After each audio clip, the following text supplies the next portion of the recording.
When you think of Nashville, perhaps you picture the neon lights of Broadway, bustling with tourists and country music fans, honky-tonk bars and tour buses. This city feels like the very heart of American music.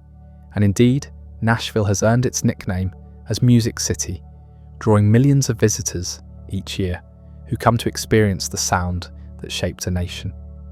As the home of the Grand Ole Opry and with the Country Music Hall of Fame anchoring downtown, there's a real sense of musical heritage in this part of Tennessee. You can imagine that this place has heard it all the songs and stories that have echoed through the decades. But look beyond the music venues and the recording studios, and you'll find layers upon layers of history that stretch far before the first guitar was ever strummed on these streets. Tonight, we'll learn how a strategic river settlement grew into the cultural capital of the South, home to nearly 700,000 people. Nashville has survived wars, floods, tornadoes, and economic upheaval to become one of America's most beloved cities. We'll start with a surprising discovery along the Cumberland River, and from there, we'll follow the city's remarkable transformation over the centuries. So just relax and let your mind drift as we explore the fascinating history of Nashville. The story of Nashville begins long before European settlers ever set foot in Tennessee. For thousands of years, the rolling hills and fertile valleys of Middle Tennessee were home to various Native American tribes. The Cumberland River, which winds through the heart of present-day Nashville, served as a vital transportation route and source of life for these early inhabitants. Archaeological evidence suggests that people have lived in this region for at least 12,000 years, dating back to the Paleo-Indian period. During the Mississippian period, roughly between 1000 and 1500 CE, the area saw the development of more complex societies. These communities built impressive earthen mounds that still dot the Tennessee landscape today. The people who lived here were skilled farmers, growing corn, beans, and squash along the fertile riverbanks.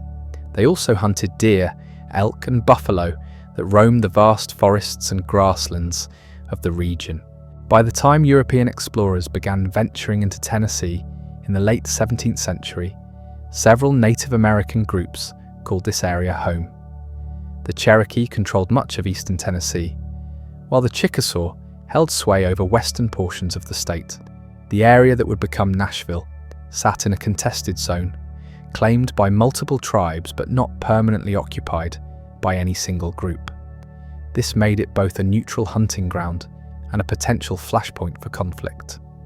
The first Europeans to explore the Tennessee region were likely Spanish conquistadors in the 16th century, followed by French explorers and traders in the late 1600s. However, these early expeditions were brief, and no permanent European settlements were established in Middle Tennessee until the late 18th century. The real story of Nashville's founding begins with a remarkable journey undertaken by a group of pioneers in the winter of 1779. Led by James Robertson, a seasoned frontiersman from North Carolina, this hardy band of settlers was determined to establish a new community in the wilderness of Middle Tennessee. Robertson had previously explored the area and was convinced that the fertile lands along the Cumberland River offered the perfect opportunity for a thriving settlement. The journey itself was an epic undertaking that would have tested the resolve of even the most experienced pioneers. Robertson led an overland party of men through the treacherous mountain passes of eastern Tennessee, blazing trails through dense forests and navigating frozen streams. Meanwhile, a second group, led by John Donaldson and including women, children, and additional supplies, took a much longer but arguably safer water route. They travelled by flatboat down the Tennessee River, then up the Ohio and Cumberland rivers, a journey that took several months and covered more than 1,000 miles. The two groups reunited at a site along the Cumberland River in April 1780, and there they established Fort Nashborough, named in honour of Francis Nash, a Revolutionary War general who had died at the Battle of Germantown. The location they chose was no accident. The settlement sat on a high bluff overlooking the Cumberland River, providing both defensive advantages and easy access to water transportation. The surrounding land was rich and fertile, perfect for farming, and the area was blessed with natural springs that would provide fresh water year-round. However, the early years of Fort Nashville were anything but peaceful. The settlers found themselves in the midst of ongoing conflicts with Native American tribes who viewed these newcomers as invaders of their ancestral lands. The Cherokee, Chickasaw, and Creek nations all launched attacks against the fledgling settlement, and survival required constant vigilance and cooperation among the colonists. The most famous of these early conflicts occurred during the winter of 1780 to 1781, when Cherokee warriors laid siege to the fort for several days. According to local legend, a brave young woman named Charlotte Reeves Robertson, wife of James Robertson, helped save the settlement by releasing the fort's dogs to alert the men to an impending night attack. While the details of this story may have been embellished over time, there's no doubt that the early settlers faced genuine and persistent threats from hostile forces. Despite these challenges, Fort Nashville gradually grew and prospered. The settlers were a hardy and resourceful bunch, many of them veterans of previous frontier settlements in Virginia, North Carolina, and eastern Tennessee. They brought with them essential skills in farming, hunting, blacksmithing, and other trades necessary for survival in the wilderness. Within a few years, the settlement had expanded beyond the original fort to include several outlying stations or smaller fortified settlements scattered throughout the area. The government of early Nashville was as rough and ready as the people themselves. The settlers established their own compact, known as the Cumberland Compact, which served as a basic form of civil government for the region. This document, signed by the heads of families in May 1780, established rules for land ownership, defence, and basic civil order. It was one of the first attempts at democratic government west of the Appalachian Mountains. As the settlement grew, so did its economic importance. The Cumberland River provided a natural highway for trade, allowing Nashville's residents to ship goods downstream to the Ohio and Mississippi rivers and eventually to markets in New Orleans. Early exports included furs, tobacco, corn, and whiskey. The whiskey trade, in particular, became enormously important to the local economy, as grain could be more easily and profitably transported in liquid form than as bulky crops. The arrival of new settlers was constant throughout the 1780s and 1790s. Many came from Virginia and North Carolina, drawn by the promise of cheap, fertile land and the opportunity to start fresh on the frontier. Others were veterans of the Revolutionary War who'd been granted land in Tennessee as payment for their military service. Each wave of new arrivals brought additional skills and resources to the growing community. By the early 1790s, Fort Nashville had grown large enough to be renamed Nashville, and the settlement was beginning to take on the characteristics of a proper town rather than just a frontier outpost. The first school was established in 1784, and the first newspaper, the Tennessee Gazette, began publication in 1801. Churches were built to serve the spiritual needs of the growing population, and merchants opened stores to provide goods and services to both townspeople and travellers passing through the region. The strategic location that had made Nashville attractive to its founders also caught the attention of the new federal government. As Tennessee moved towards statehood in 1796, Nashville's position as a major settlement in the western part of the territory made it a natural choice for important governmental functions. When Tennessee officially became the 16th state on June 1st, 1796, Nashville was designated as one of several rotating capitals, sharing this honour with Knoxville and Murfreesboro. The early 1800s brought significant changes to Nashville as the city continued to grow and develop. The War of 1812 had a profound impact on the region, both economically and politically. Tennessee contributed thousands of soldiers to the war effort, many of them commanded by Andrew Jackson, a Nashville lawyer and planter who would later become one of the most famous residents in the city's history. Jackson's victory at the Battle of New Orleans in 1815 made him a national hero and brought considerable attention to Nashville.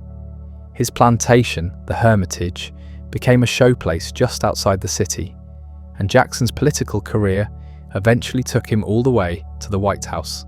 The presence of a future president gave Nashville a prominence that few other frontier cities could claim. The 1820s and 1830s saw Nashville transform from a frontier settlement into a proper southern city.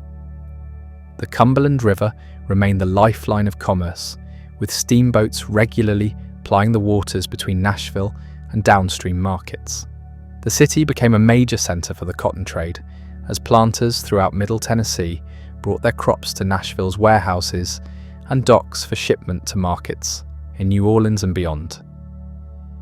This economic prosperity was built, unfortunately, on the backs of enslaved African Americans.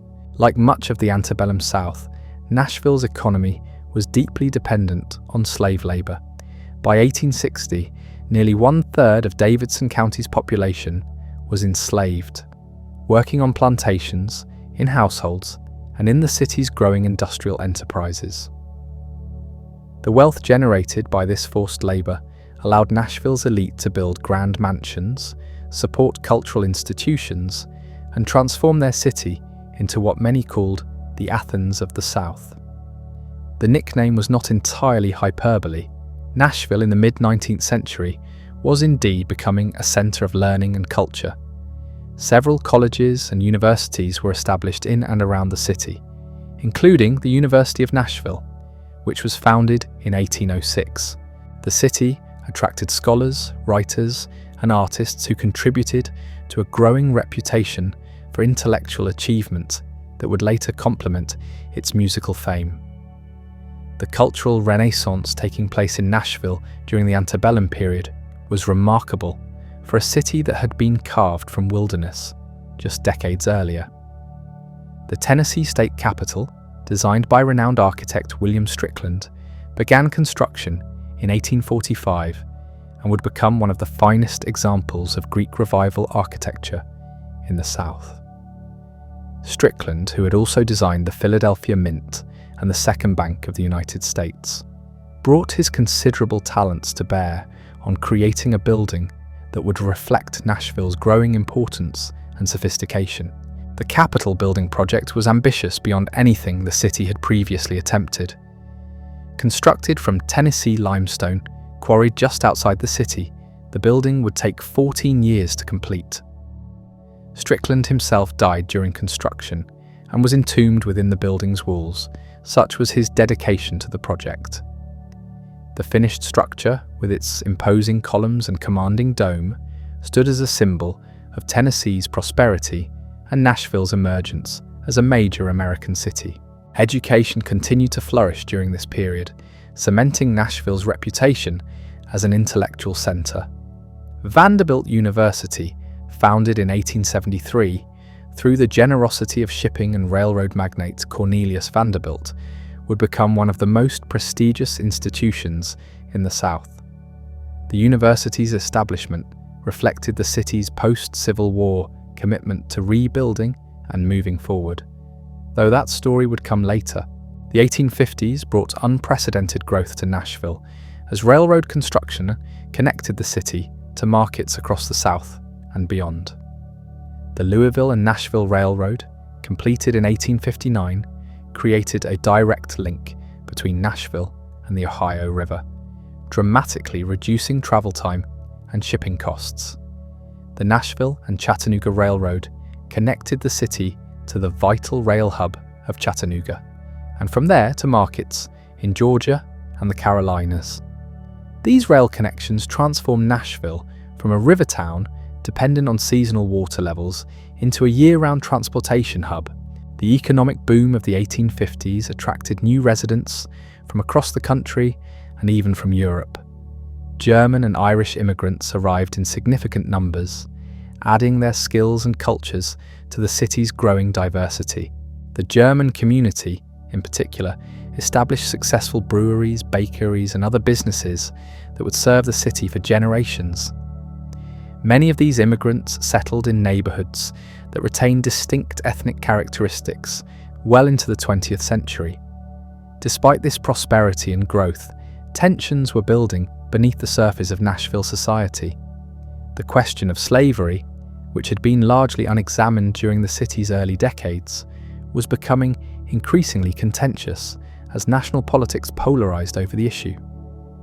Nashville's position as both a commercial center dependent on slave labor and an intellectual hub exposed to national debates created internal contradictions that would eventually tear the city apart.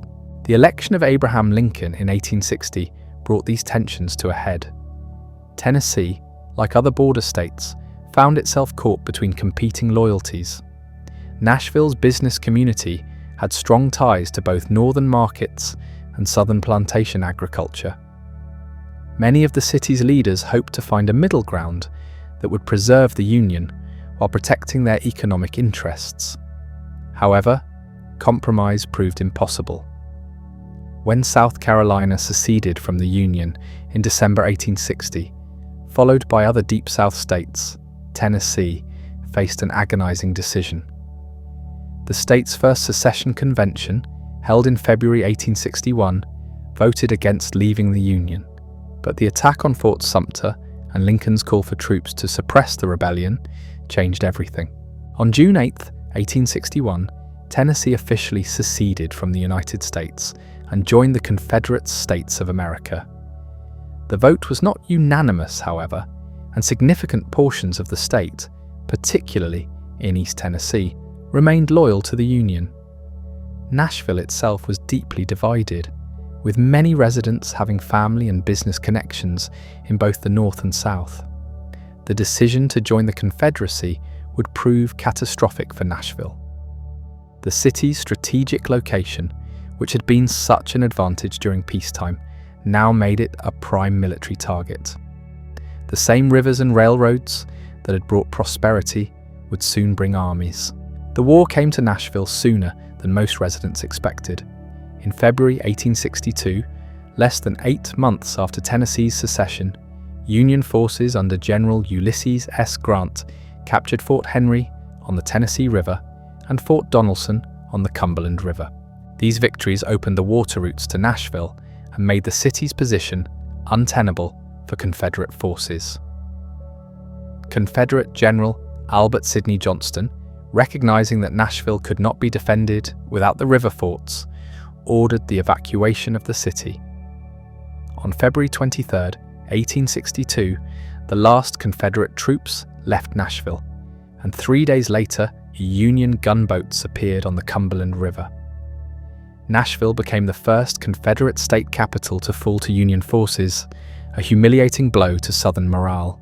The Union occupation of Nashville would last for the remainder of the war and transform the city in ways that residents could never have imagined.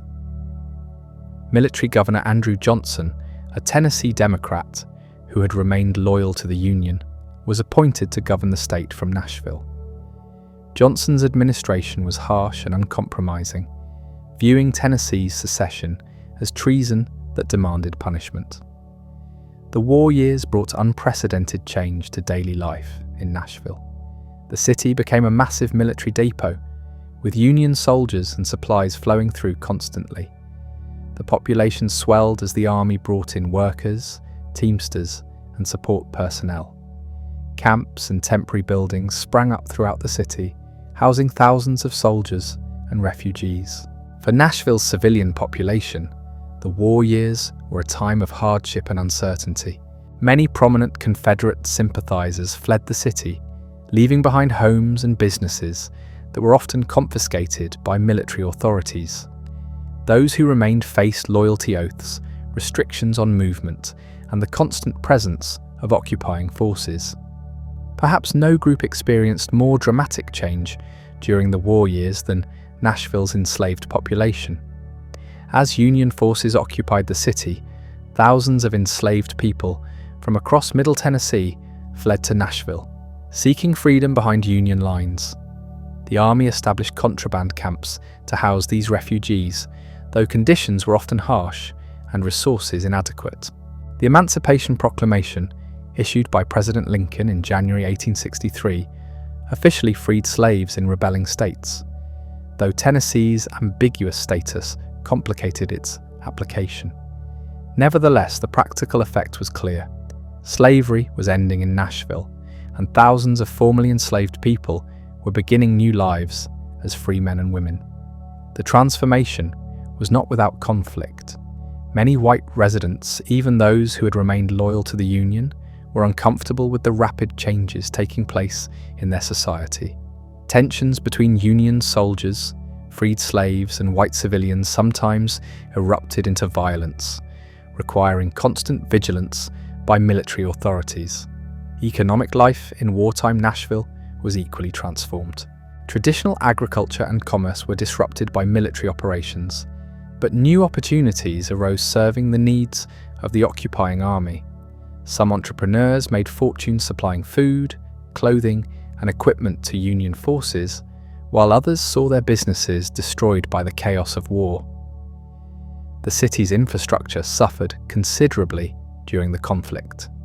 Railroad lines were repeatedly damaged by Confederate raids and had to be constantly repaired. Buildings were commandeered for military use, and resources that might have gone to civic improvements were diverted to the war effort.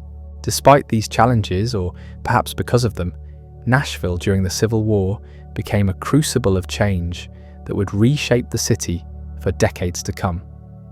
The old antebellum society based on slavery and plantation agriculture was dying, though what would replace it remained unclear. The seeds of modern Nashville were being planted amid the chaos and destruction of America's bloodiest conflict. As 1864 dawned, few could have predicted that Nashville would soon witness one of the most decisive battles of the entire Civil War, an engagement that would cement the city's importance in American history and set the stage for its remarkable post-war transformation. The Battle of Nashville would prove to be not just a military turning point, but a moment that would define the character of the city for generations to come. Generations to come. The Confederate Army of Tennessee, under the command of General John Bell Hood, had been retreating through Georgia and into Tennessee after William Tecumseh Sherman's devastating march to the sea. Hood's desperate plan was to strike north into Tennessee, hoping to draw Sherman away from his destructive campaign through the heart of the Confederacy. It was a bold gamble, but one born of desperation rather than strategic wisdom. Hood's army reached the outskirts of Nashville in early December 1864, but the Confederate general found himself in an impossible situation.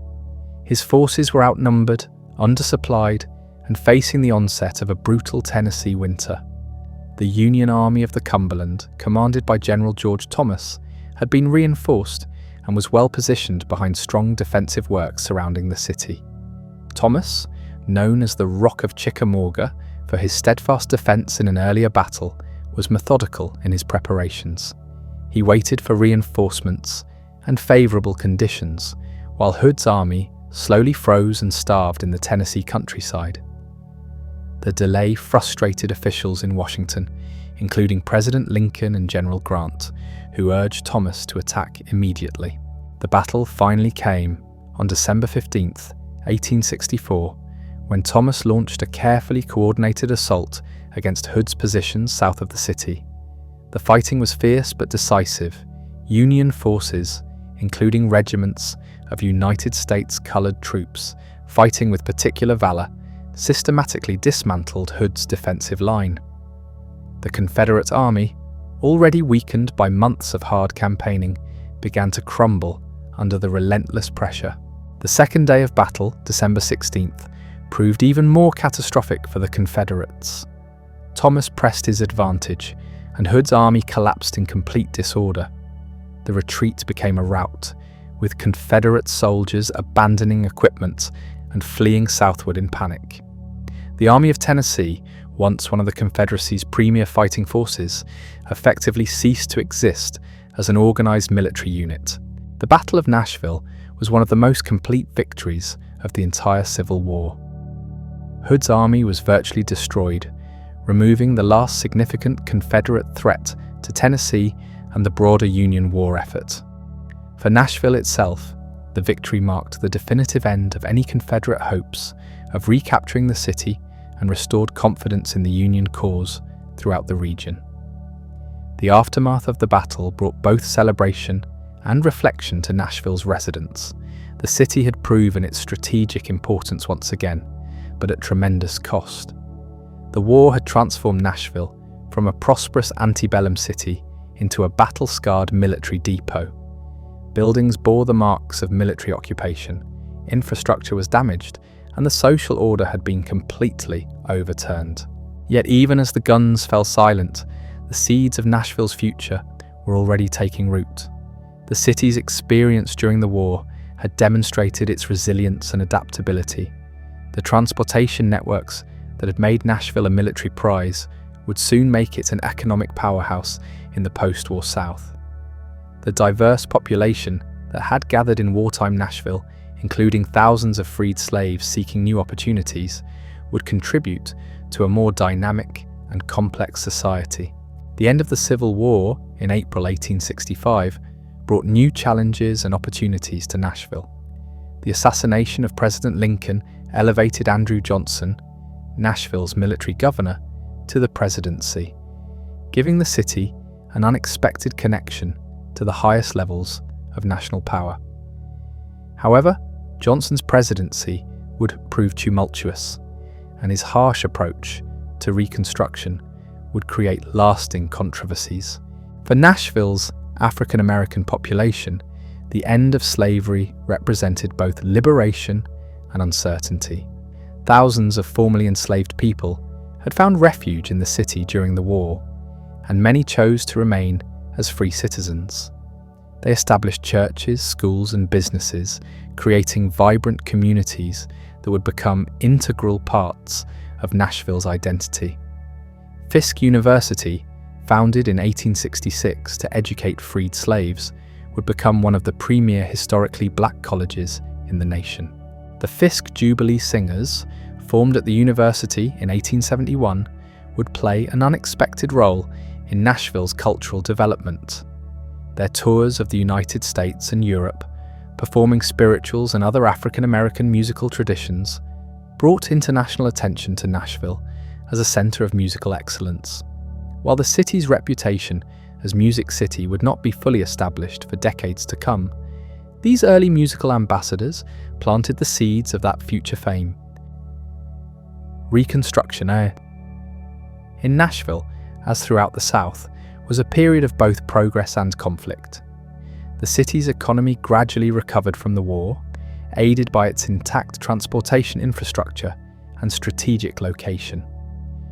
New industries emerged, including iron foundries and textile mills, while traditional commerce in agricultural products resumed as the surrounding countryside recovered from wartime devastation. The political landscape of post-war Nashville was complex and often volatile.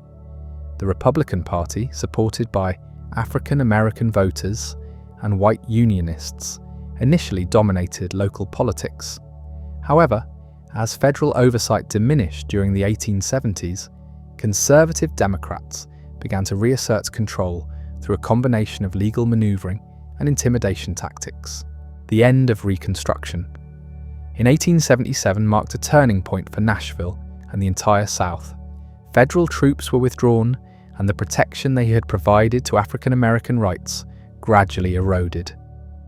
The Jim Crow system of legal segregation would soon replace slavery as the means of controlling the black population, creating a new form of racial oppression that would last well into the 20th century. Despite these setbacks, Nashville continued to grow and develop during the late 19th century. The city's population nearly doubled between 1870 and 1900, reaching almost 81,000 residents by the turn of the century. Much of this growth came from rural migrants seeking opportunities in the city's expanding industrial sector, but Nashville also attracted immigrants from Europe and other parts of the United States.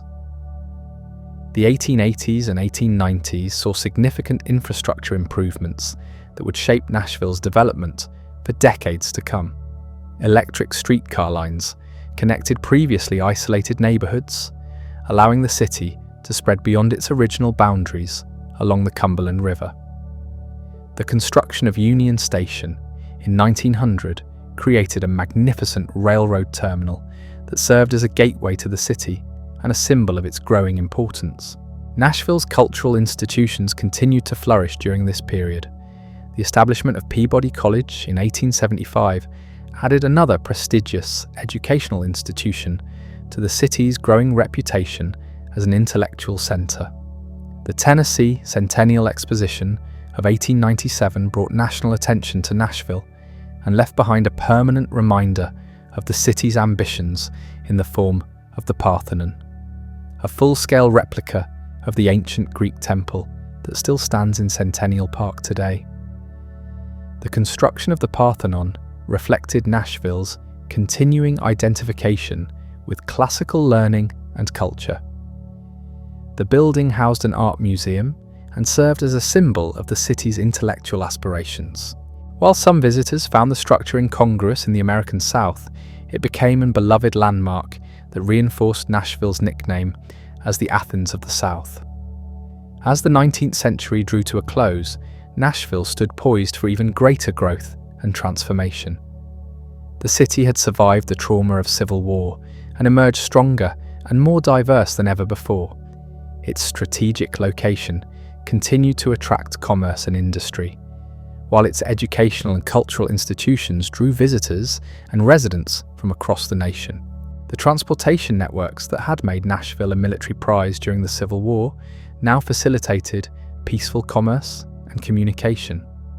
Railroad lines radiating out from the city connected Nashville to markets throughout the South and beyond, while the Cumberland River remained an important avenue for bulk cargo shipments. The combination of rail and river transportation gave Nashville advantages that few other cities could match. The turn of the 20th century would bring new challenges and opportunities that would test Nashville's resilience once again. The rise of new technologies, changing social attitudes, and evolving musical tastes would combine to transform the city in ways that its 19th century residents could never have imagined. The stage was set for Nashville's emergence as a truly modern American city, one that would eventually captivate the world with its unique blend of tradition and innovation. Yet even as Nashville looked toward an uncertain future, the lessons of its past remained relevant. The city had demonstrated time and again its ability to adapt to changing circumstances while maintaining its distinctive character. From frontier outpost to state capital, from Confederate stronghold to Union bastion, from war-torn city to thriving metropolis, Nashville had proven its capacity for reinvention and renewal.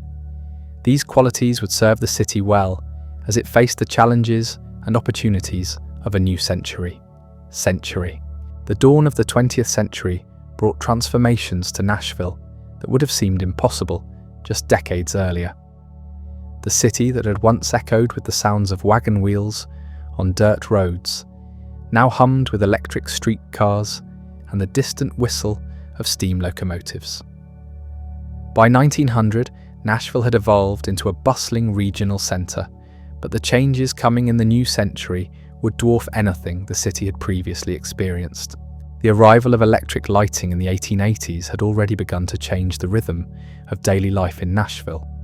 Streets that had once grown quiet after sunset now remained active well into the evening hours. Business districts stayed open later, and entertainment venues flourished in ways that would have been unthinkable in the gaslight era. The Cumberland River, which had always been the city's lifeline, now reflected the glow of electric bulbs from the growing number of buildings along its banks. Nashville's industrial sector expanded rapidly during the first decade of the new century. The city's location at the intersection of multiple railroad lines, made it an ideal distribution point for manufactured goods destined for markets throughout the South. Factories producing everything from shoes to machinery sprang up in neighborhoods that had previously been residential areas. The sounds of industry became part of Nashville's daily symphony, joining the church bells and river traffic that had long defined the city's acoustic landscape. The growth of industry brought waves of new residents to Nashville, fundamentally altering the city's demographic composition.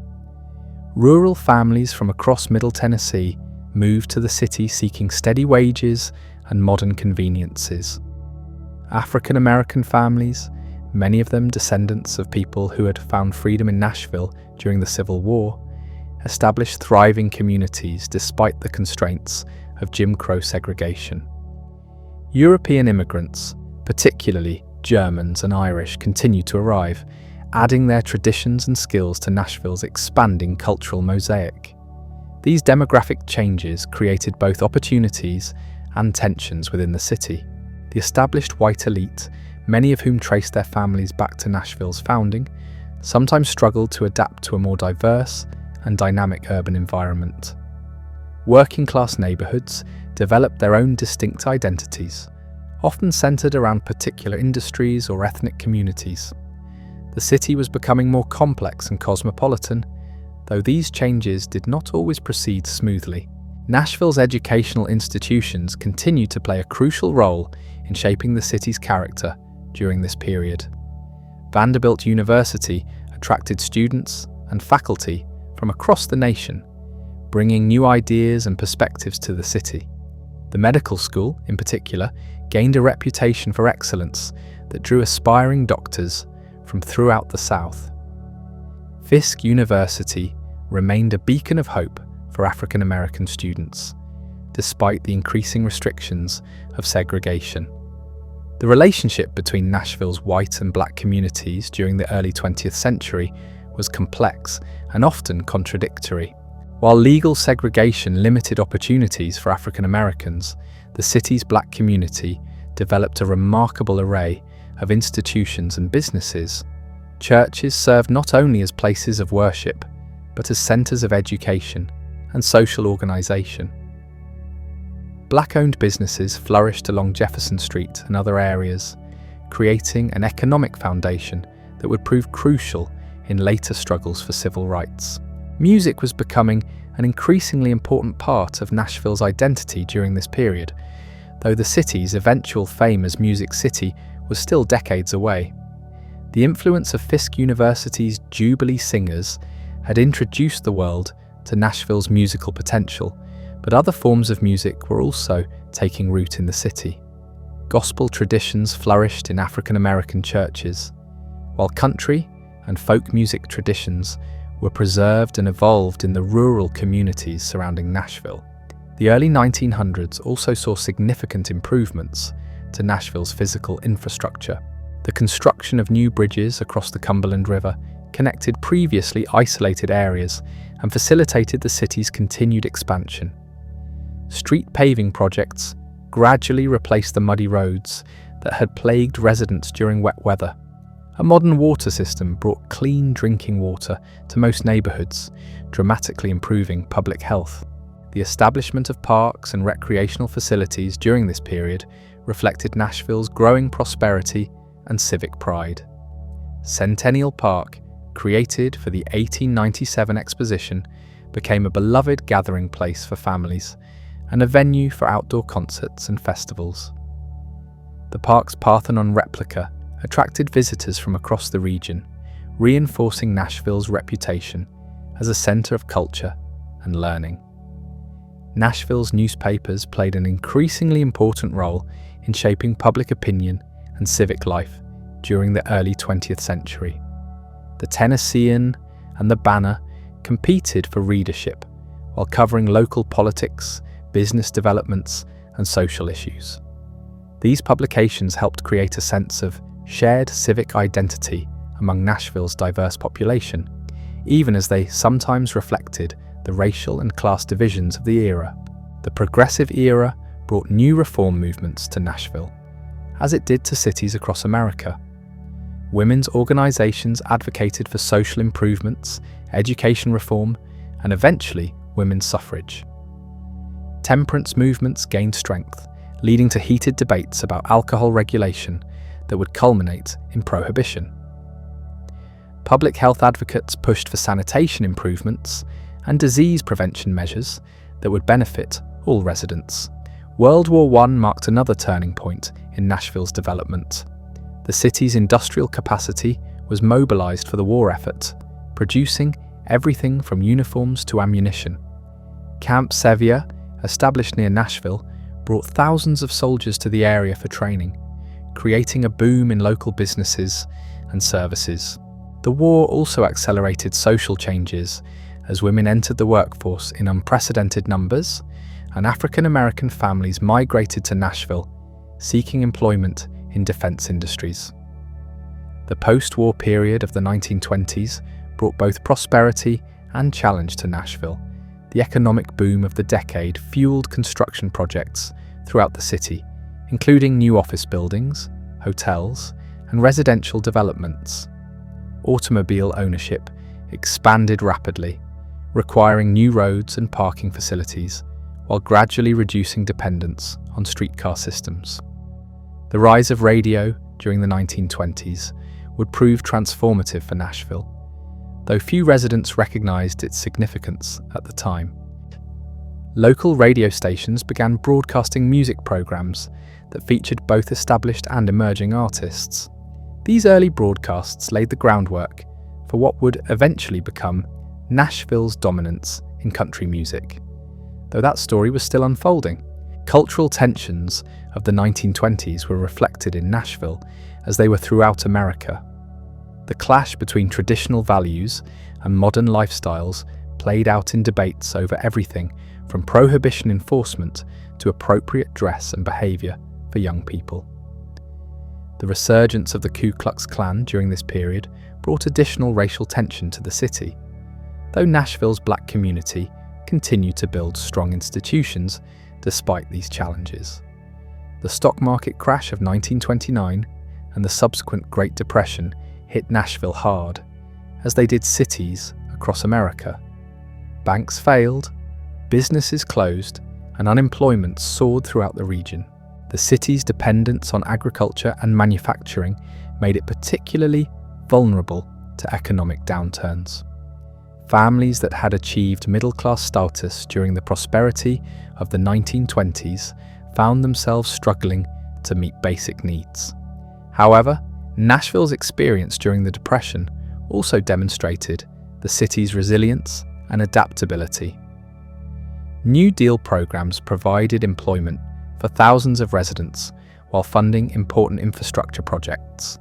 The Works Progress Administration sponsored construction of schools, parks, and public buildings that would serve the city for decades. The Civilian Conservation Corps employed young men in projects that improved the natural areas surrounding Nashville. The cultural institutions that had long defined Nashville proved their value during the difficult years of the Depression. Libraries, schools, and churches provided not only services, but hope and community connection when many other institutions failed. Fisk University and Vanderbilt University, despite financial challenges, continued to attract students and maintain their reputations for excellence.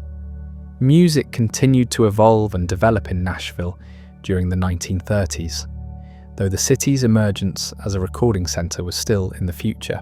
Local venues provided opportunities for musicians to perform and develop their craft, while radio broadcasts spread Nashville-based music to wider audiences.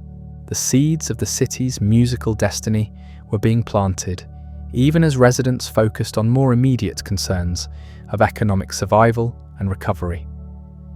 The late 1930s brought signs of economic recovery to Nashville, aided by federal spending and the gradual improvement of national economic conditions. New industries established operations in the city, taking advantage of its transportation networks and available workforce. The approaching conflict in Europe would soon create new demands for American industrial production, setting the stage for another period of rapid change and growth. As the 1930s drew to a close, Nashville stood at another crossroads in its remarkable history. The city had weathered the storms of economic depression while maintaining the institutions and character that made it unique. The population had grown to nearly 170,000 residents, making Nashville one of the largest cities in the South. More importantly, the diverse communities that called Nashville home had developed a resilience and creativity that would soon capture the attention of the entire world. The foundations were in place for Nashville's transformation into something unprecedented in American urban history. The combination of musical tradition, technological innovation, and entrepreneurial spirit that had sustained the city through previous challenges would soon create opportunities that no one could have imagined. The stage was set for Nashville's emergence as Music City, though that transformation would require another world war and the revolutionary changes of the post-war era to fully unfold.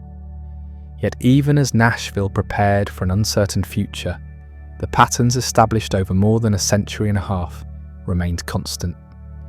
The city continued to draw people seeking opportunity and freedom, continued to adapt to changing circumstances while preserving its essential character, and continued to demonstrate that strategic location and human determination could overcome almost any obstacle. These qualities, forged in the frontier era and tested through war and economic hardship, would prove essential as Nashville faced the challenges and opportunities of the modern age. World War II brought unprecedented change to Nashville, transforming the city in ways that would reshape its identity forever. The attack on Pearl Harbor in December 1941 galvanized the entire nation, and Nashville quickly mobilized its resources for the war effort. The city's strategic location and established transportation networks made it an ideal center for military logistics and defense production. Within months of America's entry into the war, Nashville's industrial landscape was completely transformed. Factories that had previously produced consumer goods were retooled to manufacture military supplies. The city became a major producer of aircraft parts, ammunition, and other essential war materials. Vultee Aircraft Corporation established a massive plant in Nashville, employing thousands of workers who built training aircraft for Allied pilots. The sound of riveting guns and machinery replaced the quieter rhythms of peacetime production. The war brought an unprecedented labor shortage to Nashville, as young men enlisted in the military by the thousands.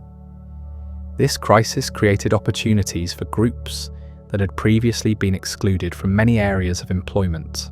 Women entered factories in numbers never seen before, taking on roles that had traditionally been reserved for men. African American workers found new opportunities in defense plants, though they still faced discrimination and segregation even in wartime employment. The demographic changes were staggering.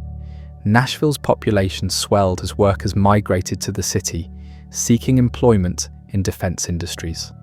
Housing shortages became acute as neighborhoods struggled to accommodate the influx of new residents. Temporary housing projects sprouted throughout the city, while existing families took in boarders to help with the housing crisis. The city's infrastructure was stretched to its limits, as water, electricity, and transportation systems struggled to keep pace with demand. Military installations around Nashville brought additional changes to daily life. Training camps and support facilities housed tens of thousands of servicemen at any given time, creating a vibrant but temporary population that frequented the city's restaurants, theatres, and entertainment venues. The presence of so many young men in uniform gave Nashville's nightlife a sense of urgency and excitement, as people lived more intensely, knowing that separation and danger lay ahead. The war years also accelerated technological and social changes that had been developing slowly during the previous decades. radio broadcasting expanded dramatically as Americans sought news and entertainment during the difficult war years. Nashville's radio stations played an increasingly important role in the city's cultural life, broadcasting everything from news updates to musical programs that featured local talent. It was during this period that Nashville's musical destiny began to take more definite shape. The Grand Ole Opry, which had started as a simple radio program in 1925, gained national prominence during the war years as Americans sought comfort in familiar music and down-home entertainment. The program's popularity grew as servicemen stationed far from home tuned in to hear the sounds of their homeland. Letters poured in from military bases around the world, requesting favourite songs and sending greetings to performers. The Opry's success attracted musicians from across the South who saw Nashville as a place where they might make a living from their music. Small recording studios began to appear in the city, though the major boom in recording would come later. Music publishers established offices to capitalize on the growing demand for country and folk songs. The infrastructure of what would become the modern music industry was slowly taking shape, though few people recognized its significance at the time. Nashville's African American community experienced both opportunities and challenges during the war years. Defense jobs provided better wages than many had ever earned, allowing families to improve their living conditions and invest in their children's education. However, segregation remained firmly entrenched, and racial tensions sometimes flared as housing and employment competition increased. The black community's churches and institutions provided stability and leadership during these turbulent times. The end of World War II in 1945 brought both celebration and uncertainty to Nashville. Victory celebrations filled the streets as residents rejoiced in the Allied triumph, but questions remained about what the post-war world would bring. Defense plants began shutting down or converting to civilian production, creating unemployment for many workers who had flocked to the city during the war boom. Veterans returning home needed jobs, housing, and readjustment to civilian life. However, the post-war period also brought unprecedented prosperity to many Americans, including Nashville residents. The GI Bill provided educational opportunities for returning veterans, swelling enrollment at Vanderbilt University, Fisk University, and other local institutions. Federal housing programs helped veterans purchase homes, leading to the development of new suburban neighborhoods around Nashville's periphery. The late 1940s and early 1950s marked the beginning of Nashville's transformation into Music City. The success of the Grand Ole Opry had attracted national attention to the city's musical talent, and entrepreneurs began to see opportunities in the growing country music market. Recording studios expanded their operations, and music publishers established more substantial presences in the city. The development of the recording industry in Nashville was not accidental, but resulted from a combination of factors that made the city uniquely suited for this role. The presence of talented musicians was crucial, but equally important were the city's transportation networks that allowed easy distribution of records, its central location that made it accessible to artists from across the South, and its existing infrastructure of radio stations and music venues. Castle Recording Studio, established in the Tulane Hotel in 1947, was one of the first professional recording facilities in Nashville. Soon other studios followed, creating a competitive environment that attracted both established and emerging artists. The quality of Nashville's recording facilities gradually improved as studio owners invested in better equipment and acoustics. Music Row, the area that would become synonymous with Nashville's music industry, began to take shape during this period. Small buildings that had previously housed other businesses were converted to recording studios, music publishing offices, and related enterprises. The concentration of music businesses in a relatively small geographic area created synergies and collaborations that would prove crucial to Nashville's success. The 1950s brought revolutionary changes to American popular culture, and Nashville found itself at the center of many of these transformations. The rise of television created new opportunities for country music performers, while the development of the long-playing record album allowed for more sophisticated musical productions. Nashville's recording studios adapted quickly to these new technologies, maintaining their competitive advantage in the rapidly evolving music industry. Radio remained crucial to Nashville's musical development during this period. The Grand Ole Opry continued to be broadcast nationally, introducing audiences across America to Nashville-based performers. Local radio stations played an important role in developing new talent, providing exposure for emerging artists who might otherwise have struggled to find audiences. The relationship between Nashville's music industry and its broader economy became increasingly important during the 1950s. Music-related businesses provided employment for thousands of residents, from studio musicians and sound engineers to secretaries and accountants. The industry also attracted visitors to the city, generating revenue for hotels, restaurants, and other service businesses. Nashville's emergence as a recording center coincided with broader changes in American society during the 1950s. The post-war economic boom created a large middle class with disposable income for entertainment purchases. The development of suburban communities created markets for recorded music as families purchased record players and radios for their homes. Nashville's music industry was perfectly positioned to capitalize on these trends. The success of Nashville-based artists during the 1950s created a feedback loop that further strengthened the city's position in the music industry.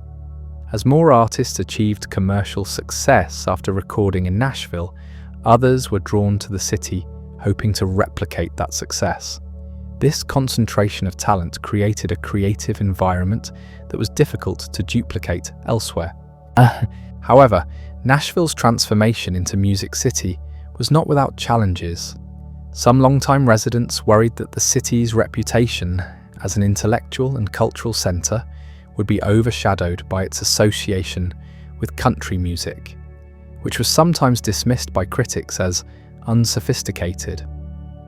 Others concerned themselves with the social changes that accompanied the music industry's growth, including the influx of musicians and music industry personnel from diverse backgrounds. The civil rights movement of the 1950s and 1960s created additional tensions within Nashville. The city's African American community had long been denied full participation in civic life, despite their contributions to the city's development. Student sit-ins at lunch counters and other forms of peaceful protest challenged the system of segregation that had persisted since Reconstruction. Nashville's response to the civil rights movement was complex and sometimes contradictory. The city prided itself on being more progressive than many other southern communities, and local leaders often sought compromise solutions to racial conflicts. However, meaningful change came slowly and required sustained pressure from civil rights activists and their allies. The music industry itself reflected the racial divisions of Nashville society during this period. African American musicians had contributed significantly to the development of country music, but they were often excluded from the commercial success that white performers enjoyed. Separate facilities and limited opportunities characterized the experience of black musicians in Nashville's emerging music industry. By the late 1950s, Nashville had established itself as a major center of American popular music, though its greatest success still lay ahead. The foundation had been laid for what would become one of the most significant cultural industries in the United States. The combination of musical talent, business acumen, and favorable economic conditions had created opportunities that extended far beyond what anyone might have imagined when the first recording studios opened their doors.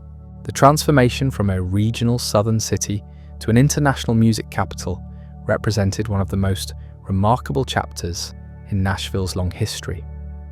The same qualities that had allowed the city to survive frontier hardships, civil war, and economic depression now propelled it toward a future that would captivate audiences around the world. Nashville was no longer just the Athens of the South or a regional commercial center, but was becoming something entirely new in American urban development. As the 1950s drew to a close, Nashville stood on the threshold of even greater changes that would cement its reputation as Music City and establish its influence on popular culture worldwide. The stage was set for the explosive growth of the 1960s and beyond, when Nashville's music industry would reach unprecedented heights and the city would achieve a cultural significance that few could have predicted during those early post-war years, when the first recording studios were just beginning to capture the sounds that would define an era. The 1960s burst upon Nashville like a musical revolution, transforming the city from a regional recording center into the undisputed capital of American country music. The decade began with Nashville already established as a significant player in the music industry, but what happened over the next 10 years would exceed even the most optimistic predictions of local music executives and city boosters. The election of John F. Kennedy in 1960 ushered in an era of cultural change across America, and Nashville found itself riding the crest of that wave. The music industry that had taken root in the 1950s exploded into unprecedented prosperity during the early 60s. Recording studios that had once struggled to book sessions now operated around the clock, with artists traveling from across the nation and eventually the world to capture the Nashville sound. The Nashville sound itself became a phenomenon that defined the decade's musical landscape. Pioneered by producers like Chet Atkins and Owen Bradley, this polished approach to country music incorporated elements of pop music that made it more appealing to mainstream audiences. The distinctive Nashville sound featured smooth vocal arrangements, sophisticated instrumentation, and production values that rivaled anything coming out of New York or Los Angeles recording studios. Studio musicians in Nashville developed reputations that extended far beyond the city limits. The group of session players known as the A-Team became legendary for their ability to enhance any recording session. These musicians could walk into a studio and within hours create arrangements that transformed simple songs into commercial hits. Their versatility and professionalism became a crucial part of Nashville's competitive advantage in the music industry. Music Row continued its expansion during the 1960s, spreading beyond its original boundaries as more businesses sought to locate near the heart of Nashville's music industry. Historic mansions were converted into recording studios and office buildings, creating a unique blend of Southern architectural heritage and modern commercial enterprise. The area developed its own distinct character, with music industry professionals, aspiring songwriters, and curious tourists creating a constant buzz of activity. The Grand Ole Opry reached new heights of popularity during this decade, with television broadcasts extending its reach to audiences that radio alone could never have captured. The move from the Ryman Auditorium to a new, larger facility became a subject of intense community discussion, reflecting the tension between preserving Nashville's musical heritage and accommodating its expanding commercial success. Songwriting became an increasingly sophisticated profession in the 1960s Nashville. Publishing companies competed fiercely to sign talented writers who could create the hits that kept the recording industry thriving. The concentration of songwriting talent in Nashville created a collaborative environment where writers learned from each other and pushed the boundaries of country music composition. Some of the most enduring songs in American popular music emerged from this creative ferment. The success of Nashville's music industry had profound effects on the city's broader economy during the 1960s. Tourism increased dramatically as fans made pilgrimages to see where their favourite artists recorded. Hotels, restaurants, and souvenir shops catered to visitors who wanted to experience Music City firsthand. The music industry's prosperity created ripple effects throughout Nashville's service sector, generating employment and tax revenue that benefited the entire community. However, the rapid growth of the music industry also created challenges for Nashville's civic leaders. The influx of musicians, industry professionals, and tourists strained the city's infrastructure and sometimes clashed with the more conservative elements of local society. Longtime residents occasionally expressed concern that Nashville's traditional character was being overwhelmed by its newfound fame as Music City. The civil rights movement continued to evolve in Nashville during the 1960s, with the music industry serving as both a mirror and a catalyst for broader social change. The success of African American artists in rhythm and blues and soul music created economic opportunities, though segregation and discrimination persisted in many areas of the music business. The integration of recording studios and performance venues proceeded gradually, often driven more by commercial considerations than moral imperatives. Nashville's educational institutions adapted to the city's changing character during this period. Music business programs emerged at local colleges and universities, recognizing that the industry required trained professionals in areas ranging from sound engineering to artist management. These educational initiatives helped ensure that Nashville would continue to produce the skilled workforce necessary for its music industry's continued growth. The counterculture movement of the late 1960s initially seemed at odds with Nashville's mainstream country music focus, but the city's music industry proved remarkably adaptable. Some Nashville producers and artists experimented with folk rock and other emerging genres, while others remained firmly committed to traditional country music. This diversity of approaches helped Nashville maintain its relevance as American popular music evolved throughout the decade. Television played an increasingly important role in Nashville's music scene during the 1960s.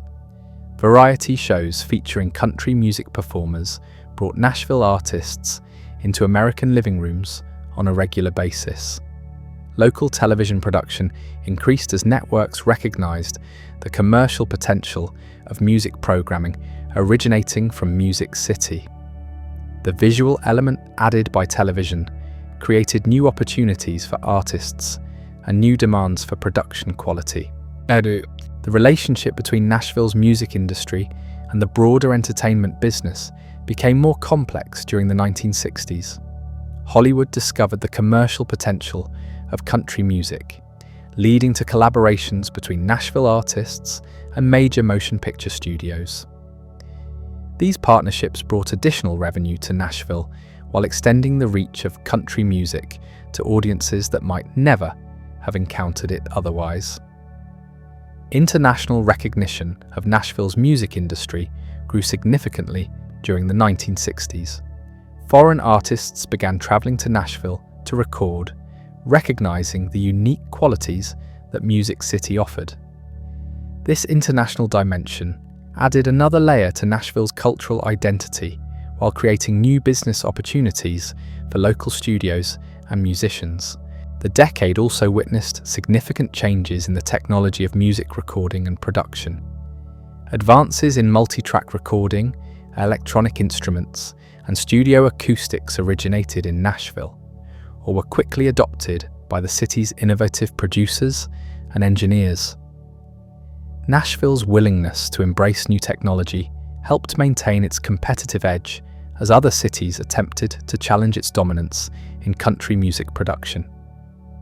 Music publishing became increasingly sophisticated and profitable during the 1960s Nashville boom. Publishers competed intensively to sign promising songwriters and to place their catalogues with successful recording artists. The business of music publishing grew from a relatively simple operation to a complex industry involving royalty collection, international licensing, and multimedia marketing strategies. The success stories emerging from 1960s. Nashville inspired countless musicians to relocate to the city in hopes of achieving similar success. This constant influx of talent kept Nashville's music scene vibrant and competitive, while creating challenges for housing, transportation, and other municipal services. The city struggled to balance the benefits of its music industry success with the practical problems created by rapid growth. Radio continued to play a crucial role in Nashville's music ecosystem during the 1960s, though its function evolved as the industry matured.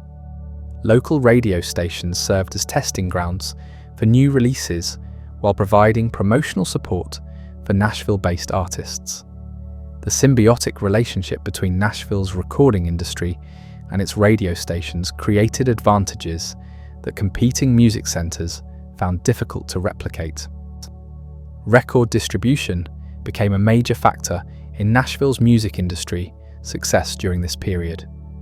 The city's central location and excellent transportation networks made it an ideal point for shipping records to markets across America. Major record labels established distribution centers in Nashville, further cementing the city's position as a hub of the music business.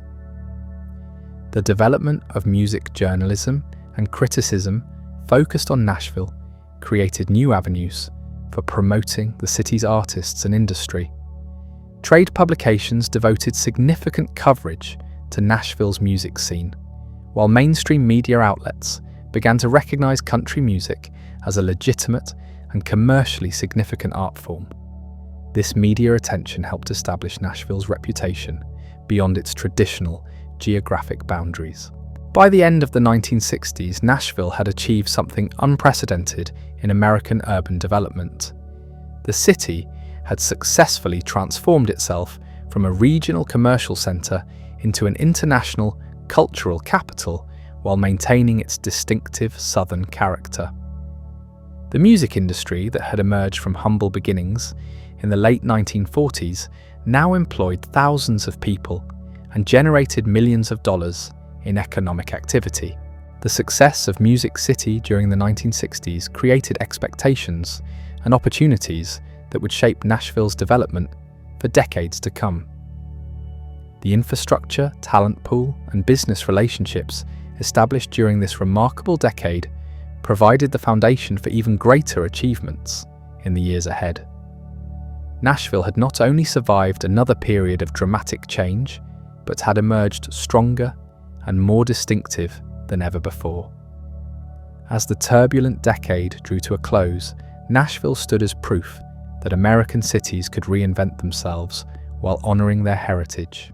The same resilience and adaptability that had carried the city through frontier hardships, civil war, and economic depression now propelled it toward a future limited only by the imagination and creativity of its residents. Music City had arrived, and the world was taking notice. The 1970s opened with Nashville, basking in the glow of its remarkable transformation.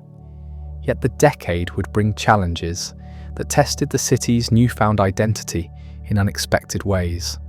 The music industry that had catapulted Nashville to international fame now faced pressures from changing musical tastes, economic uncertainty, and social upheaval that reflected broader tensions across American society. The early years of the decade saw Nashville's recording industry reach unprecedented levels of commercial success. Albums produced in Music City regularly topped national charts, while Nashville-based artists commanded massive audiences at concert venues across the country. The economic impact was staggering, with music-related businesses generating hundreds of millions of dollars annually and supporting tens of thousands of jobs throughout Middle Tennessee. However, this success also attracted increased scrutiny from critics who questioned whether Nashville's music industry was becoming too commercialized. The polished Nashville sound that had brought mainstream acceptance to country music was increasingly criticized by traditionalists who felt that authentic country music was being diluted for mass consumption. This tension between commercial success and our artistic authenticity would become a recurring theme throughout the decade. The rise of outlaw country music in the mid-1970s represented both a challenge and an opportunity for Nashville's established music industry. Artists like Willie Nelson and Waylon Jennings, while maintaining connections to Nashville, sought greater creative control over their music and image. Their success demonstrated that audiences were hungry for alternatives to the mainstream Nashville approach, forcing Music City to adapt to more diverse artistic visions. Nashville's response to the outlaw movement revealed the industry's remarkable flexibility and business acumen. Rather than resist these new trends, many Nashville producers and record labels embraced the diversity, recognizing that multiple approaches to country music could coexist profitably. Studios began offering different production styles to accommodate artists, seeking everything from traditional country sounds to rock-influenced arrangements. The city's physical landscape continued to evolve during the 1970s as Music Row expanded and modernized. New recording facilities featured state-of-the-art equipment that attracted artists from genres beyond country music. Rock, pop, and rhythm and blues artists discovered that Nashville's skilled session musicians and innovative producers could enhance their recordings in ways that other music centers could not match. Downtown Nashville experienced significant changes during this period as urban renewal projects transformed neighborhoods that had remained largely unchanged since the early 20th century. The construction of new office buildings and entertainment venues reflected the city's growing prosperity, though these changes sometimes came at the cost of historic structures that had witnessed Nashville's earlier transformations. The relationship between Nashville's music industry and its broader cultural identity became more complex during the 1970s. While Music City's fame brought prestige and economic benefits, some residents worried that Nashville's reputation as an intellectual center was being overshadowed by its association with popular entertainment. The tension between the city's traditional role as the Athens of the South and its newer identity as Music City created ongoing debates about Nashville's future direction. Educational institutions in Nashville adapted to the city's changing economy by expanding their music-related programs. Vanderbilt University developed new courses in music business and audio engineering, while community colleges offered training programs for aspiring sound technicians and studio personnel. These educational initiatives helped ensure that Nashville would continue to produce the skilled workforce necessary for its music industry's continued growth. The 1970s also witnessed significant demographic changes in Nashville as the music industry's success attracted new residents from across the United States and beyond. Young musicians and industry professionals brought diverse backgrounds and perspectives that enriched the city's cultural landscape. However, this influx of newcomers also created housing pressures and contributed to the gentrification of neighborhoods that had previously housed longtime Nashville families. Technological advances during the 1970s revolutionized music production in ways that particularly benefited Nashville's recording industry. The development of sophisticated multi-track recording equipment allowed for more complex musical arrangements, while advances in mixing and mastering techniques enhanced the quality of finished recordings. Nashville's studios quickly adopted these new technologies, maintaining their competitive advantage over other recording centers. The rise of music videos and cable television during the late 1970s created new opportunities for Nashville-based artists and production companies. The visual component of music promotion became increasingly important, leading to the development of video production facilities in Nashville. This expansion into visual media represented another facet of the city's growing entertainment industry complex. International interest in Nashville's music scene continued to grow throughout the 1970s. Foreign record labels established offices in Music City, while international artists increasingly sought to record in Nashville studios. This global dimension added sophistication to Nashville's music business, while creating new revenue streams for local companies and professionals. The decade also saw significant changes in music publishing and copyright law that affected Nashville's songwriting community. New regulations governing royalty payments and performance rights created both opportunities and challenges for the city's publishers and writers. Nashville's music business community adapted quickly to these changes, often leading national discussions about intellectual property issues in the music industry. Radio continued to play a crucial role in Nashville's music ecosystem during the 1970s, though the medium faced new competition from emerging technologies. FM radio gained popularity for its superior sound quality, leading to format changes that affected how Nashville's music reached audiences. Local radio stations adapted by developing specialized programming that showcased different aspects of the city's diverse musical output. The concert industry experienced dramatic growth during the 1970s, creating new opportunities for Nashville-based performers and support services. The construction of larger venues and the development of sophisticated touring operations allowed Nashville artists to reach audiences that previous generations could never have imagined. This expansion of live performance opportunities complemented the recording industry while creating additional revenue streams. Music journalism focused on Nashville matured significantly during this period, with specialized publications providing in-depth coverage of Music City's artists and business developments. This media attention helped establish Nashville as the subject of serious cultural criticism, while promoting the city's music scene to audiences worldwide. The professionalization of music journalism contributed to Nashville's growing cultural prestige. The economic recession of the mid-1970s tested Nashville's music industry resilience, though the sector proved remarkably stable compared to other industries.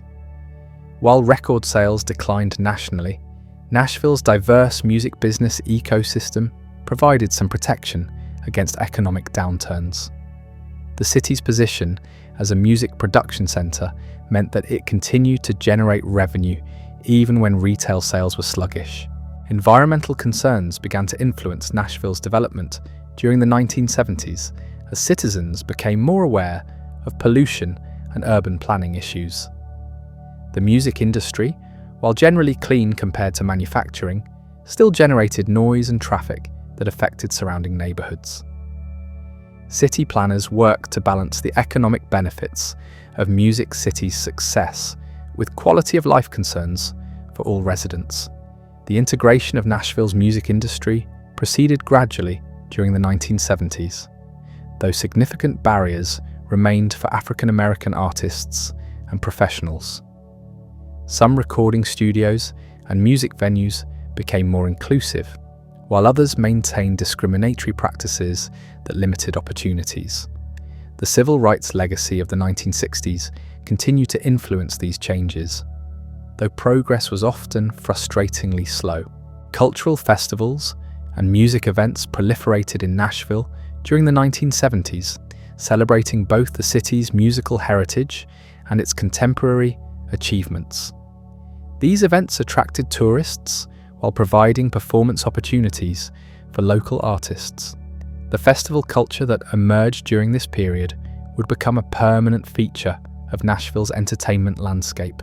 The relationship between Nashville's music industry and local government became more formalized during the 1970s as city leaders recognized the sector's economic importance.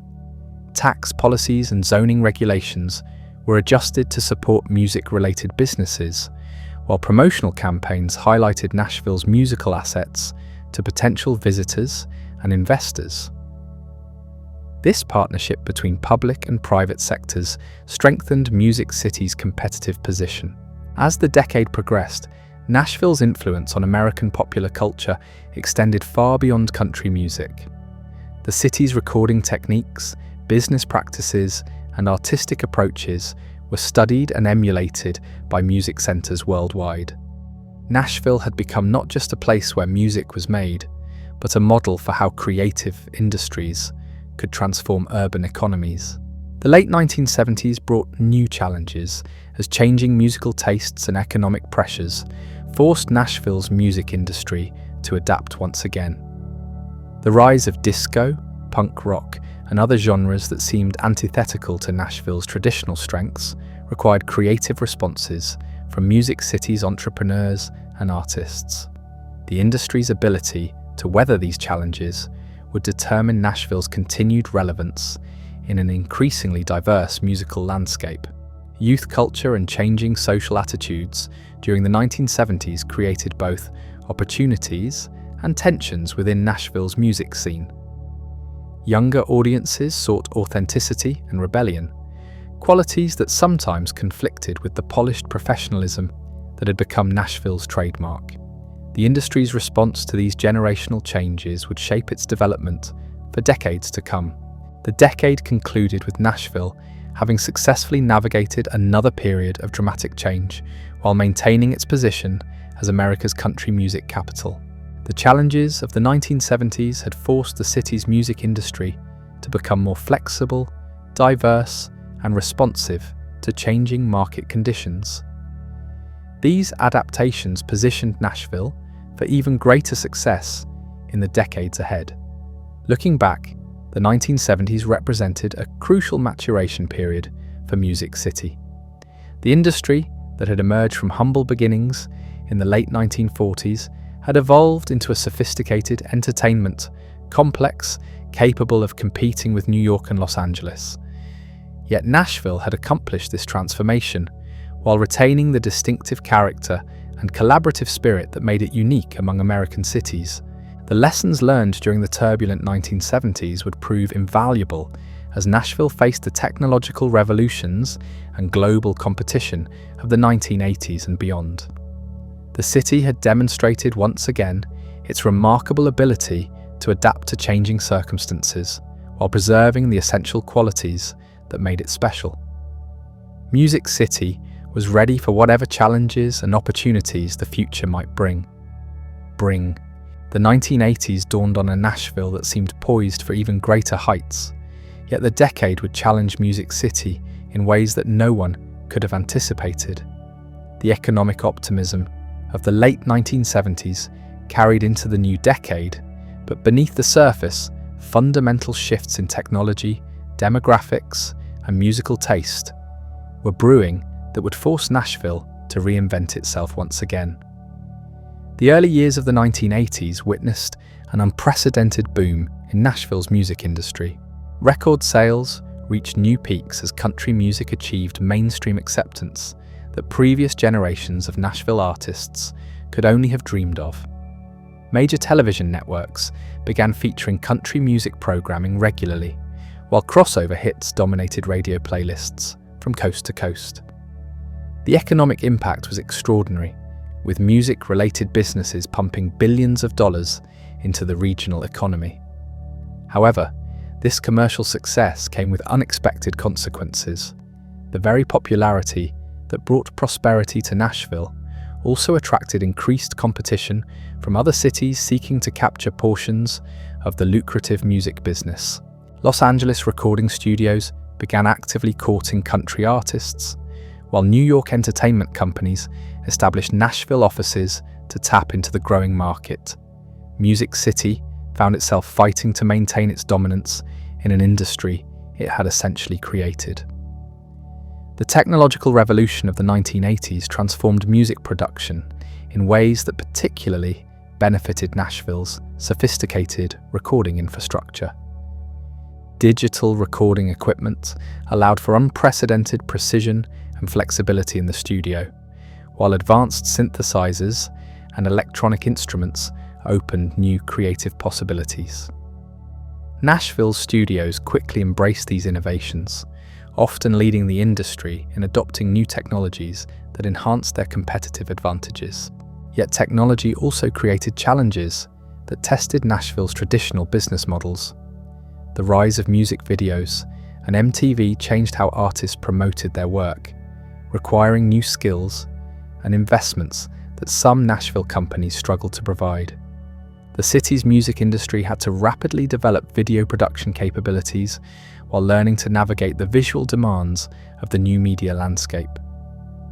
Music Row continued its physical expansion during the 1980s, though the character of the area began to change as corporate headquarters replaced the smaller, more intimate businesses that had defined earlier eras. Major record labels constructed impressive office complexes that reflected their financial success, while independent companies struggled to afford the rising real estate costs in Nashville's music district. This gentrification created tensions between established businesses and newcomers seeking to capitalize on Music City's reputation. The demographic changes sweeping Nashville during the 1980s reflected broader transformations occurring across the American South. Young professionals from across the nation moved to the city, attracted by job opportunities in the expanding music industry and related service sectors. These newcomers brought diverse perspectives and skills that enriched Nashville's cultural landscape, though they also contributed to housing pressures and neighborhood transitions that concerned longtime residents. Nashville's educational institutions responded to the city's evolving needs by expanding their music-related programs even further. Belmont University emerged as a major force in music education, offering specialized degrees in music business, audio engineering, and performance that attracted students from around the world. These academic programs helped ensure that Nashville would continue producing the trained professionals necessary for its music industry's continued growth and innovation. The relationship between Nashville's traditional country music identity and the broader entertainment industry became increasingly complex during the 1980s. Pop artists began recording in Nashville studios, attracted by the city's reputation for musical excellence and collaborative atmosphere. This genre expansion brought new revenue and prestige to Music City, though it also raised questions about whether Nashville was losing its distinctive character in pursuit of commercial success. Radio underwent dramatic changes during the 1980s that significantly affected Nashville's music scene. The deregulation of broadcasting led to increased consolidation among radio companies, while new formats emerged that challenged traditional country music programming. Nashville's music industry had to adapt to these changes by developing new promotional strategies and building relationships with an increasingly diverse array of media outlets. The concert industry experienced explosive growth during the 1980s, creating unprecedented opportunities for Nashville-based artists and support services. Arena tours became standard for successful country artists, while the development of sophisticated sound and lighting systems enhanced the live music experience. Nashville companies specializing in tour production and artist management expanded rapidly to meet the growing demand for professional services. International interest in Nashville's music scene reached new levels during the 1980s as country music gained popularity worldwide. Foreign record labels established permanent offices in Music City, while international artists increasingly sought to record in Nashville studios. This global expansion created new revenue streams while enhancing Nashville's reputation as a world-class music center. The emergence of cable television during the 1980s created additional opportunities for Nashville's entertainment industry. Networks dedicated to country music programming provided new outlets for Music City artists, while local production companies developed specialized skills in creating television content. The visual media expansion complemented Nashville's traditional strengths in audio recording while opening entirely new business sectors. Economic diversification became a priority for Nashville's civic leaders during the 1980s as they recognized the risks of depending too heavily on the music industry. Healthcare emerged as a major growth sector, with several hospital companies establishing headquarters in the city. This diversification provided economic stability while creating synergies with the music industry, as healthcare companies often utilized Nashville's marketing and media expertise. The urban development boom of the 1980s transformed downtown Nashville's skyline as new office towers and hotels rose to accommodate the city's growing business community. The construction of major convention facilities reflected Nashville's ambitions to become a significant destination for business and leisure travel. These developments created thousands of jobs while establishing infrastructure that would support future growth. Music publishing evolved into an increasingly sophisticated industry during the 1980s as copyright laws changed and international markets expanded. Nashville publishers developed global networks for promoting their songwriters' work, while advances in communication technology made it easier to manage complex licensing arrangements. The city's publishers became major players in the international music business, extending Nashville's influence far beyond its traditional geographic boundaries. The rise of music videos during the mid-1980s initially challenged Nashville's music community, as the visual medium seemed to favor artists with dramatic stage presence over traditional country music storytelling. However, creative Nashville directors and producers quickly adapted to the new format, developing innovative approaches to music video production that enhanced rather than overshadowed the musical content. Technological advances in home audio equipment during the 1980s changed how consumers experience music, creating new opportunities and challenges for Nashville's recording industry.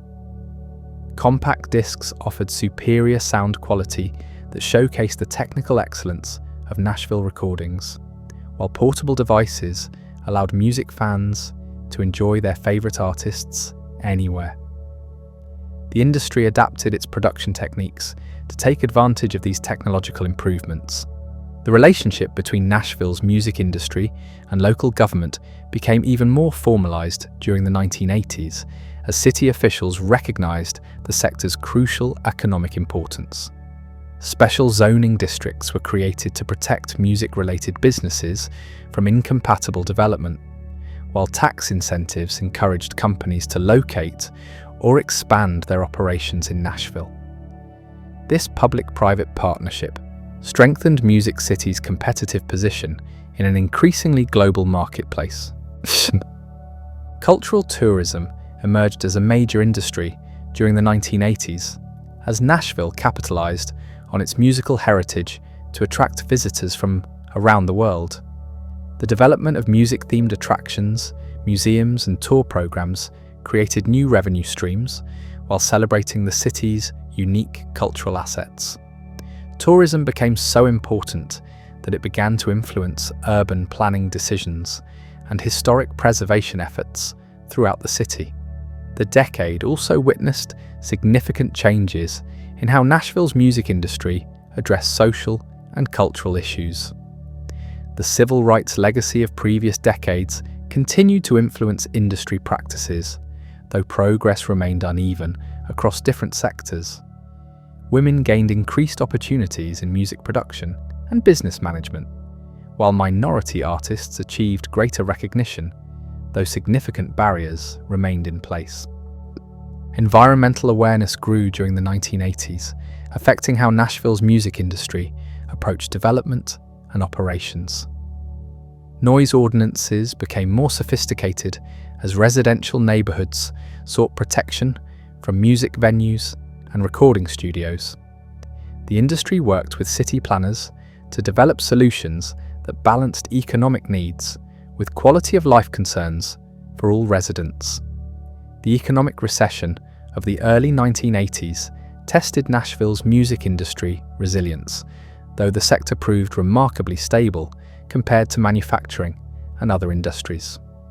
The diversification that had occurred during the previous decade provided some protection against economic downturns, while the global appeal of Nashville's music helped maintain revenue streams even when domestic markets were struggling.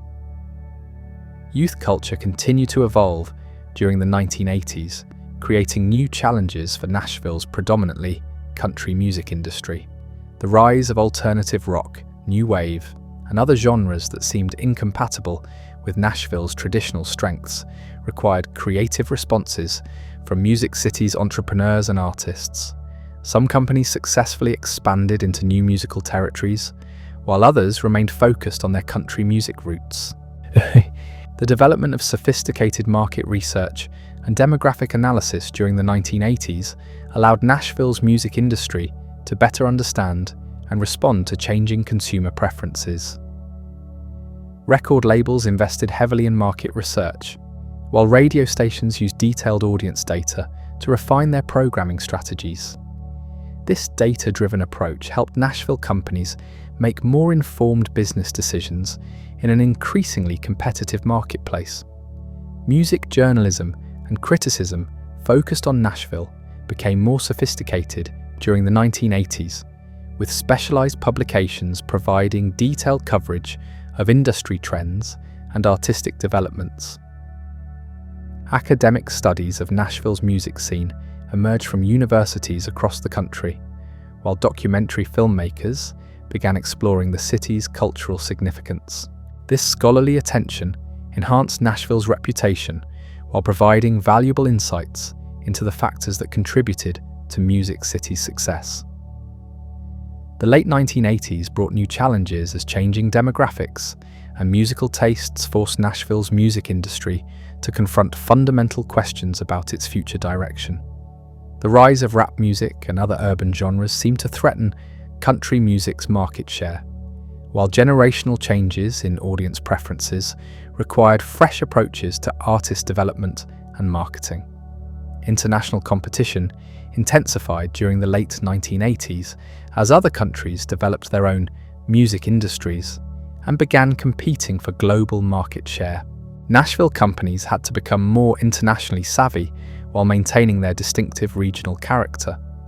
The challenge was to remain authentically Nashville while appealing to increasingly diverse global audiences.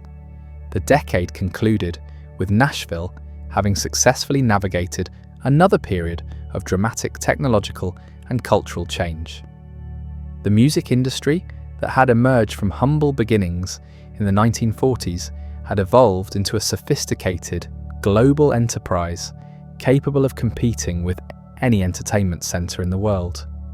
Yet Nashville had accomplished this transformation while retaining much of the collaborative spirit and musical excellence that made it unique among American cities. The lessons learned during the dynamic 1980s positioned Nashville for the even greater challenges that would emerge in the 1990s and beyond. The city had demonstrated once again its remarkable capacity for adaptation and innovation while preserving the essential qualities that made Music City special.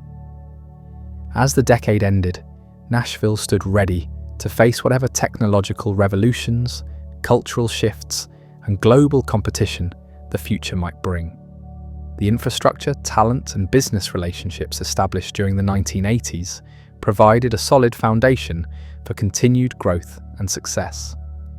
Nashville had proven that it could compete in an increasingly complex and competitive global marketplace while maintaining its distinctive identity. The stage was set for the next chapter in Music City's remarkable evolution, one that would see Nashville's influence extend even further across the cultural landscape of America and the world. The 1990s opened with Nashville poised at the threshold of its most transformative decade yet, though few could have predicted the revolutionary changes that would reshape Music City's identity forever. The end of the Cold War and the emergence of a truly global economy created unprecedented opportunities for American cultural exports, and Nashville's music industry was perfectly positioned to capitalize on these new realities. The early years of the decade witnessed an explosion in country music's popularity that dwarfed even the remarkable growth of previous eras. Young artists brought fresh energy and contemporary sensibilities to traditional country music, creating a sound that appealed to audiences far beyond Nashville's traditional geographic boundaries. Radio stations across America began converting to country formats, recognizing the commercial potential of Music City's output. This mainstream breakthrough, however, came with complications that tested Nashville's ability to maintain its authentic character while embracing commercial success. The influx of major entertainment corporations seeking to capitalize on country music's popularity brought significant investment to Music City, but also imposed business practices that sometimes conflicted with Nashville's traditional, collaborative culture. Record labels demanded faster production schedules and more predictable hit formulas, challenging the creative freedom that had long characterized Nashville's recording environment. The technological revolution accelerated during the 1990s in ways that fundamentally altered music production and distribution. Digital audio workstations replaced analog recording equipment in many Nashville studios, while the internet began to transform how music reached consumers. These changes created both opportunities and challenges for Music City's established businesses, as traditional distribution networks faced competition from emerging digital platforms. Nashville's response to these technological disruptions demonstrated the city's remarkable adaptability once again. Recording studios invested heavily in digital equipment while maintaining the acoustic excellence that had made them famous.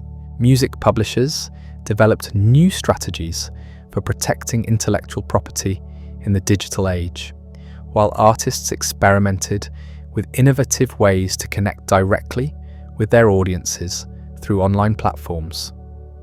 The demographic transformation of Nashville during the 1990s was perhaps the most dramatic in the city's history. The music industry's success attracted thousands of new residents annually, fundamentally altering neighborhoods that had remained stable for decades.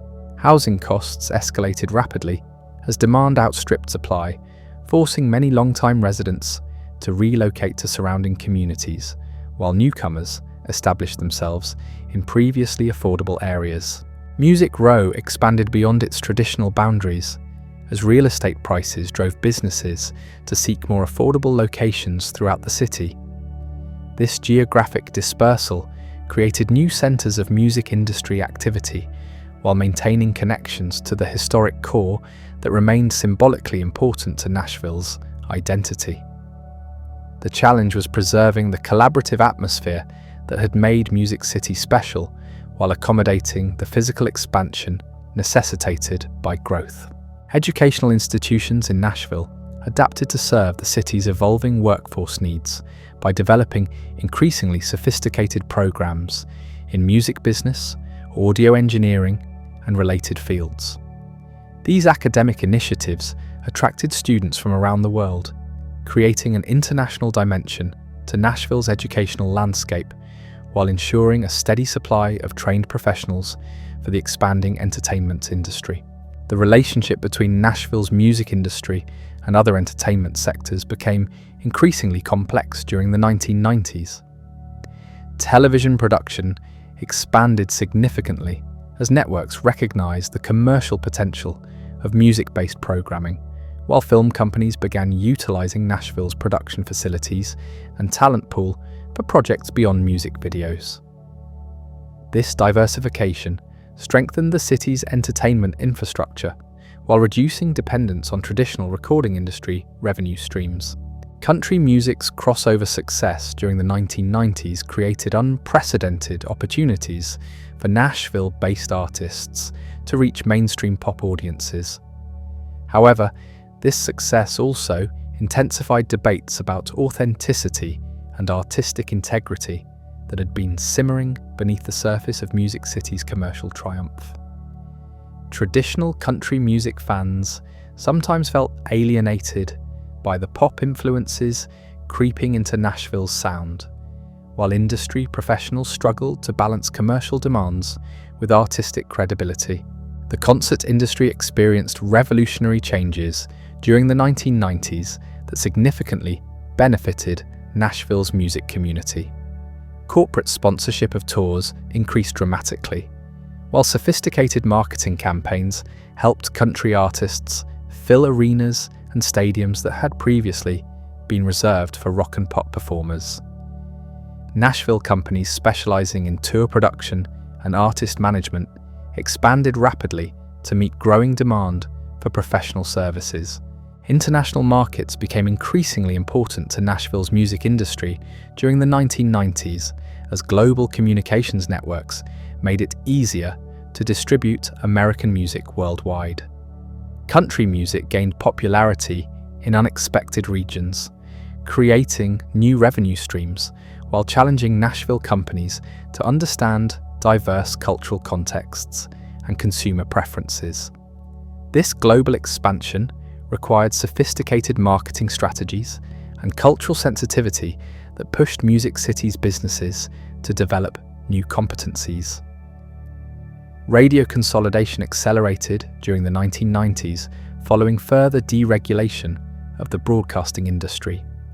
Large corporations acquired multiple stations in individual markets, creating both opportunities and challenges for Nashville's music community. While consolidation provided more efficient promotional platforms, it also reduced the diversity of voices and programming approaches that had traditionally supported emerging artists and innovative musical styles. The rise of alternative country music during the 1990s represented both a critique of and complement to Nashville's mainstream success. Artists and labels emerged that sought to preserve traditional country music values while incorporating contemporary influences from rock, folk, and other genres.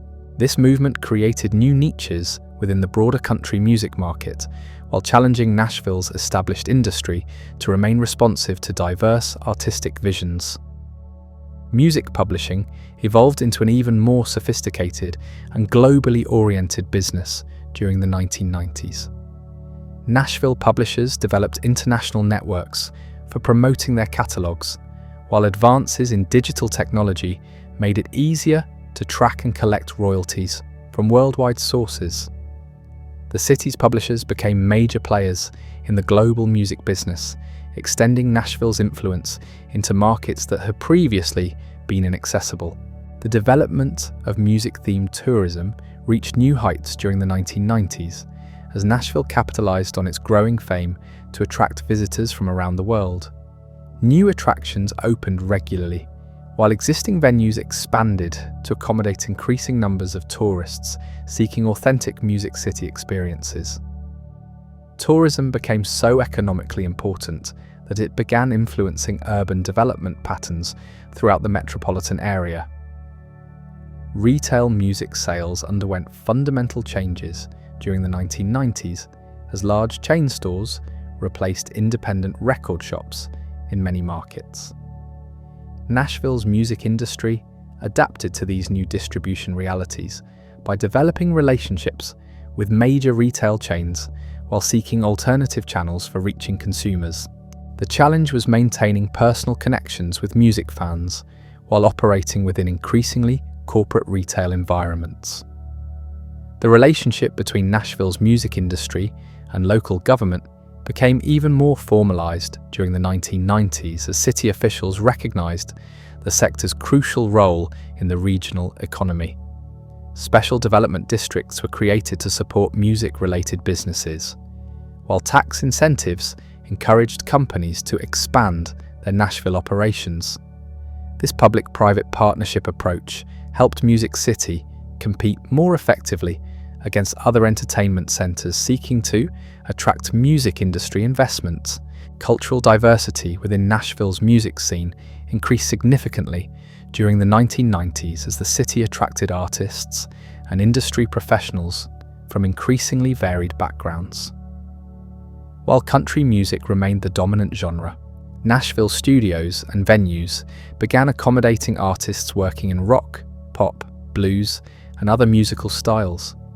This diversification enriched the city's creative environment while creating new business opportunities for entrepreneurs willing to serve broader markets. The emergence of independent record labels during the 1990s created new opportunities for artists seeking alternatives to major label contracts. Nashville became home to numerous successful independent companies that specialized in serving niche markets or providing more artist-friendly business arrangements. These independents added vitality to Music City's music scene, while demonstrating that success could be achieved through various business models. Environmental awareness continued to grow during the 1990s, affecting how Nashville's entertainment industry approached development and operations. Green building practices began appearing in new construction projects, while existing facilities implemented energy-saving measures and waste reduction programs. The industry's environmental consciousness reflected broader social values while potentially reducing operational costs. The decade also witnessed significant advances in Nashville's healthcare industry, which had emerged as a major economic sector during the 1980s. Healthcare companies headquartered in Nashville became national leaders, creating synergies with the music industry through shared marketing expertise and corporate services. This economic diversification provided stability during periods when entertainment industry revenues fluctuated. Music journalism and academic study of Nashville's cultural significance reached new levels of sophistication during the 1990s.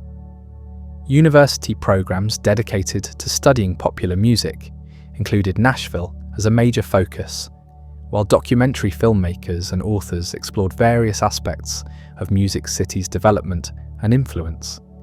This scholarly attention enhanced Nashville's cultural prestige while providing valuable insights into the factors that contributed to its success.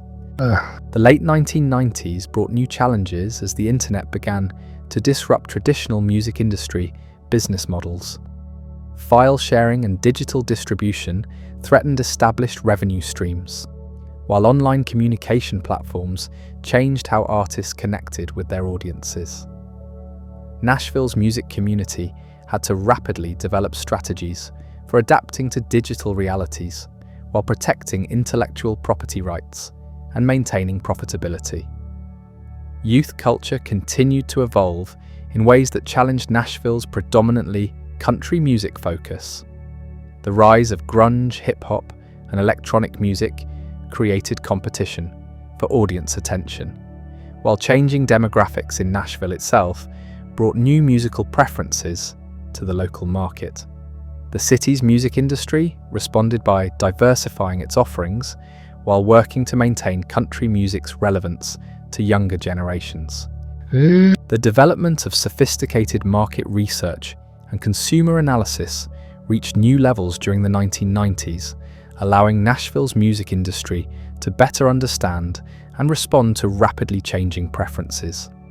Record labels and radio stations invested heavily in demographic studies and focus group research, while touring companies used detailed data analysis to optimize routing and venue selection. This scientific approach to entertainment marketing helped Nashville companies make more informed business decisions. As the millennium approached, Nashville faced the challenge of maintaining its leadership position in an increasingly fragmented and competitive entertainment landscape. The city's music industry had grown from regional significance to global influence, but this success attracted competitors seeking to replicate Music City's formula in their own markets. The challenge was preserving Nashville's unique advantages while continuing to innovate and adapt to changing conditions. The infrastructure and expertise developed during the 1990s positioned Nashville for the digital revolution that would define the early 21st century. The city had successfully navigated another period of dramatic change while maintaining its essential character and competitive advantages. Music City stood ready to face whatever technological disruptions, cultural shifts, and global competition the new millennium might bring. The decade concluded with Nashville having achieved something unprecedented in American urban development. The city had transformed itself from a regional music center into a global entertainment capital while preserving the collaborative culture and musical excellence that made it unique. The lessons learned during the dynamic 1990s would prove invaluable as Nashville confronted the challenges and opportunities of the digital age that lay ahead. The new millennium brought both celebration and uncertainty to Nashville as the city prepared to face challenges that would test Music City's resilience in ways that previous generations could never have imagined. The Y2K computer concerns that had dominated headlines proved largely unfounded, but the digital revolution that followed would transform the music industry more dramatically than any technological change in its history. The early 2000s witnessed the emergence of file-sharing networks that fundamentally disrupted traditional music distribution models. Napster and similar platforms allowed consumers to download music without purchasing physical albums, creating an existential crisis for record labels that had built their business models around controlling distribution channels. Nashville's music industry found itself at the center of heated debates about intellectual property rights and the future of commercial music. The city's response to these digital disruptions revealed both the flexibility and determination that had characterized Music City throughout its history. Rather than simply resist technological change, many Nashville companies began experimenting with new distribution models while working to protect their artists' interests. Independent labels and publishers often proved more adaptable than major corporations, developing innovative approaches to digital marketing and fan engagement that would influence the entire industry. The tragic events of September 11th, 2001 had profound effects on Nashville's music community and the broader American entertainment industry. Concert tours were cancelled or postponed as audiences became reluctant to attend large public gatherings, while radio stations adjusted their playlists to reflect the national mood. Nashville artists responded with songs that captured the country's grief and determination, demonstrating music's power to provide comfort and unity during times of crisis. The economic recession that followed the dot-com bubble burst tested Nashville's diversified economy in ways that previous downturns had not. While the music industry experienced declining revenues due to changing consumer behavior and piracy concerns, the city's healthcare and service sectors provided economic stability that cushioned the impact. This diversification, which had been developing for decades, proved crucial in maintaining Nashville's overall prosperity during difficult times. From a frontier fort carved from wilderness to the beating heart of American music, Nashville's journey spans more than 2 centuries of remarkable transformation.